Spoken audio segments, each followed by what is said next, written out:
Bismillahirrahmanirrahim. Assalamualaikum warahmatullahi wabarakatuh.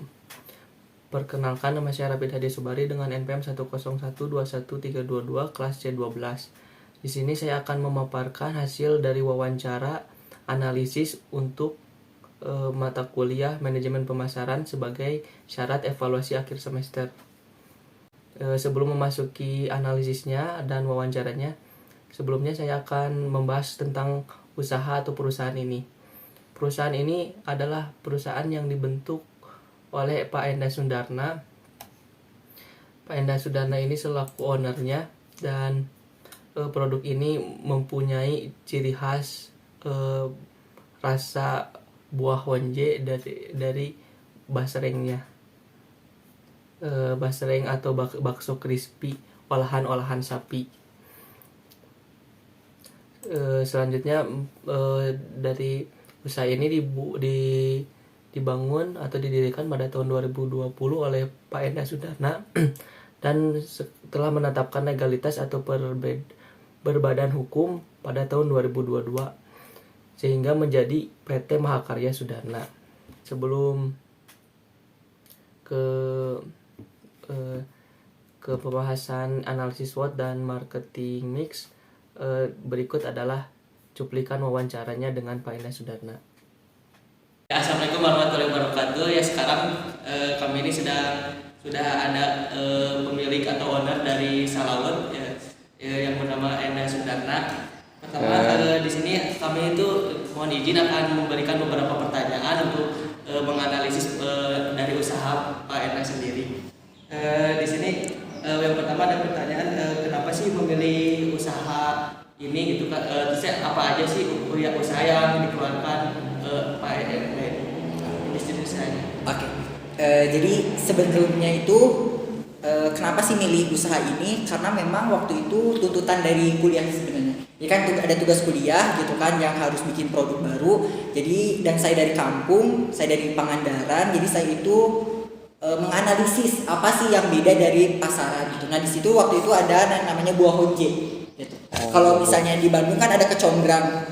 Nah, kalau kita tuh pakai buahnya gitu. Jadi buah kecombrangnya itu gitu. Kita inovasi dari situ gitu, dan di situ memiliki perkembangan yang cukup baik sampai hingga akhirnya kita bisa ekspansi ke beberapa produk lainnya gitu, kayak basreng, kemudian bakso crispy, kemudian sekarang sakoin gitu ya, yang itu berbahan baku dari daging sapi kalau kita sih.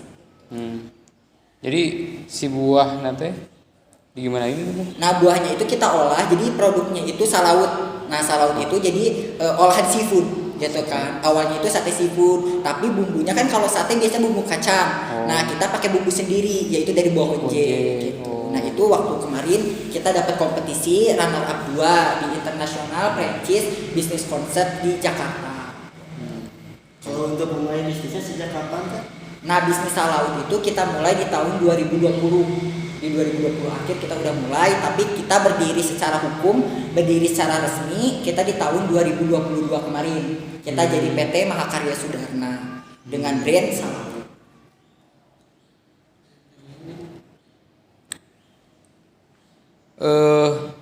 Apa sih yang menjadi khas PT Saudara Enda dibanding yang lain gitu, dibanding pesaing?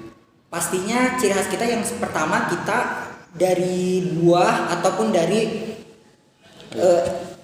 produk yang khas banget daerah pariwisata pantai itu buah honje. Jadi buah honje itu sendiri itu fresh banget, dan memang sudah berdasarkan riset juga bahwasannya itu hanya ada di Kabupaten Pangandaran gitu. Untuk buah itu sendiri gitu, di beberapa kota masih cukup jarang gitu kan. Jadi memang itu benar-benar jadi daya perbedaan yang sangat terlihat jelas gitu, bahwa produk kami mengedepankan produk daerah gitu, karena memang ini menjadi keunggulan dari daerah itu sendiri gitu. Kan itu udah ada ciri khasnya ya, kan sekarang tuh kan yang jualan basreng gitu udah banyak ya. Jadi strategi apa yang lain gitu dalam menghadapi pesaing itu gimana sih? Pertama, saya melengkapi dulu legalitas atau badan hukum gitu, supaya lebih profesional gitu. Keduanya adalah dari packaging atau kemasan. Kita lebih mengikuti tren masa kini gitu. Tapi dengan strategi yang utamanya adalah kita menonjolkan daerah gitu ya, menonjolkan unsur daerah dengan harga yang sangat terjangkau gitu. Jadi walaupun kita menjadi produk khusus oleh-oleh nantinya, kita pingin harganya itu harga yang relatif bisa dijangkau sama semua kalangan gitu. Jadi itu strategi aku buat perusahaan aku lebih bisa bersaing dengan yang lain. Kan sekarang itu banyak yang menggunakan teknologi. Nah, gimana cara untuk itu strateginya untuk bersaing dengan yang lain gitu dalam menggunakan teknologi? Kita udah buka di beberapa marketplace itu dari mulai yang udah lama sampai yang terbaru kita ikutin gitu ya, marketplace, e-commerce sama yang lainnya juga kita ikutin gitu kan, karena memang kita juga harus mengikuti tren itu gitu, dan kita lagi berusaha untuk membuat website gitu biar lebih kuat gitu. Jadi tidak hanya di platform sosial media saja, tetapi kita ingin ada website supaya kita bisa menjangkau lebih luas lagi sih gitu. Itu sangat strategi yang sangat difokuskan buat kita bersaing dengan produk-produk yang lain gitu, dan apalagi kita UMKM gitu. UMKM kan sangat minim. Nah, dengan minim modal kita ingin lebih bersaing gesit dengan perusahaan yang sudah besar gitu. Salah satunya dengan yaitu kita pengen hadir di website. Apa aja sih itunya kan marketplace-nya yang udah dijangkau gitu? Nah, itu ada, aku bingung ya ini bisa disebutin atau enggak ya. Ada Shopee, Tokopedia, Lazada, TikTok Shop gitu. Dan kita lagi merambah ke Facebook Ads gitu. Kita pengen ke Facebook Ads. Sebenarnya udah ada kok di semua Bukalapak ya kayak gitu udah, cuma kita lebih concern di TikTok Shop, Shopee sama Tokopedia, Lazada. Kita concern di 4 marketplace itu. Ini nggak punya program nggak itu di marketplace itu kayak setiap hari harus upload atau harus buat live atau gitu, ada program khusus nggak buat ini di Salawat ini? Kalau dari Salawat sendiri sih kita pasti ada program khusus kayak gitu. Tapi kalau untuk upload kan memang ibaratnya paling kita upload di videonya aja, video feed gitu kan, sama beberapa iklan di sosial media aja sih. Kalau upload produk yang produk jualan kan sudah ada ya, kalau di e-commerce kan sekali upload gitu kan, cuma tinggal marketingnya aja gitu, pengiklanannya. Dan itu kita memang kita biasanya rutin 1 hari 1 kali upload gitu untuk menjaga konsistensi.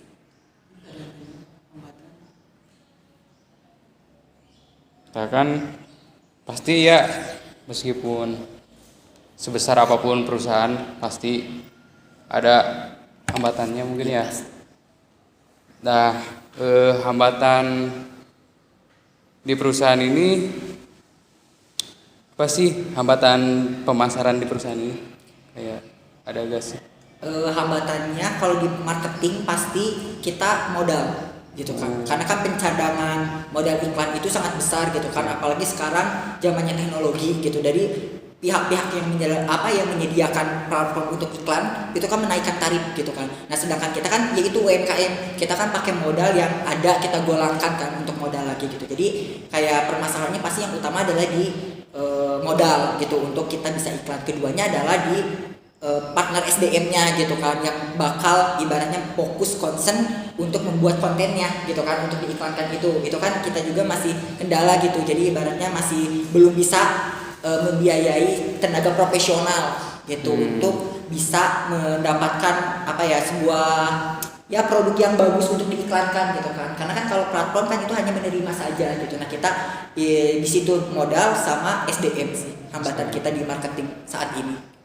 Nah, kan kita ada hambatannya, tapi di Salawat ini ada target khusus nggak? Target pencapaian khusus dalam mendapatkan pelanggan, pemasaran gitu, dalam mendapatkan laba yang kayak gitu ada nggak sih? Pasti ada targetnya, itu pasti ada, apalagi sekarang itu kita produknya udah masuk Indomaret gitu, kita udah lolos kelas Indomaret, jadi pasti kita ada target lagi gitu ya, selain dari ingin masuk lagi ke ke retail modern yang lainnya. Kita itu pengen omset per harinya itu kita pengen di angka sekitar 10 juta lah gitu, per harinya gitu, karena kan kita udah masuk ke Indomaret juga gitu. Jadi kita pengen ada kejelasan lah di omsetnya, pasti harus ada target gitu. Ini pertanyaan terakhir ya untuk menyudahi ini, kunci keberhasilan utama sih dalam menjalankan usaha ini, dalam melakukan kegiatan pemasaran, ada kunci khususnya kan sih? Kunci khususnya adalah konsistensi sama kedisiplinan. Kenapa? Karena apalagi kalau berbicara tentang pemasaran gitu. Pemasaran yang berbasis data seperti di marketplace kayak gitu, itu tuh kan ada akurasinya, ada perhitungannya gitu. Nah, perhitungannya itu diambil dari yaitu konsistensi kita upload video dan kedisiplinan kita upload video itu berpengaruh kepada target kita untuk mencapai customer gitu. Jadi kalau mau berhasil, kalau mau sukses, apalagi mencapai target di pemasaran, kunci utamanya adalah konsisten dan kedisiplinan. Jadi intinya mah kita terus lebih konsisten dalam melakukan pemasaran, lebih giat lagi, lebih dijelasin tentang targetnya juga ya. Paling itu aja ya yang saya tanyain sama teman-teman ya. Maaf kalau ada salah-salah kata atau apa. Terima kasih telah meluangkan waktunya juga ya. Wabillahi taufiq wal hidayah. Assalamualaikum warahmatullahi wabarakatuh. Terima kasih Kang Enda. Setelah melihat tadi hasil wawancara yang tadi, maka dapat disimpulkan atau dapat dikerucutkan dengan marketing mix, yaitu pertama produknya adalah cemilan khas daerah, yaitu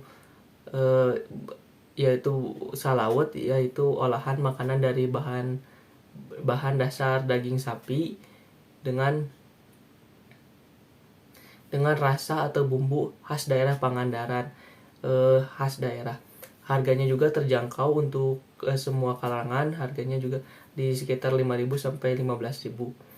Untuk promosi tadi sudah kita dengar ya, mengupload produk di sosial media setiap hari di feed Instagram, Shopee, TikTok Shop dan lain-lain.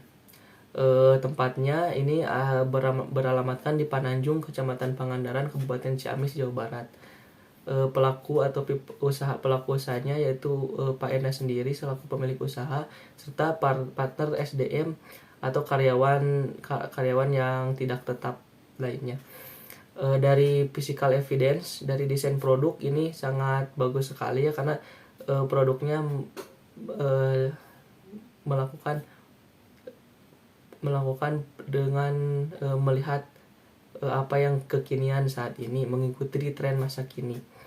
Untuk proses atau kegiatan membelinya bisa pre-order, kalau bisa beli langsung ke tokonya, bisa lewat e-commerce, dengan pengiriman lewat ekspedisi bisa JNT itu karena produknya tahan lama juga. Setelah itu atau nggak biasanya suka berjualan di Shopee Food ataupun GoFood. Di sini ada analisis SWOT tabel IFAS yang telah dibuat ya. Yang pertama, dari kekuatannya memiliki ciri khas rasa yang beda dari yang lain, karena ada khas rasa dari buah honji atau kecombrang. Bobotnya saya beri nilai 0,4, ratingnya 4 dengan jadi nilainya 1,6. Yang kedua ada kekuatannya yaitu desain produk kekinian, selalu mengikuti tren masa kini. Yang ketiga, harga terjangkau untuk semua kalangan. Bobotnya 0,3. Ratingnya 4 dan maka hasilnya 1,2. Weakness atau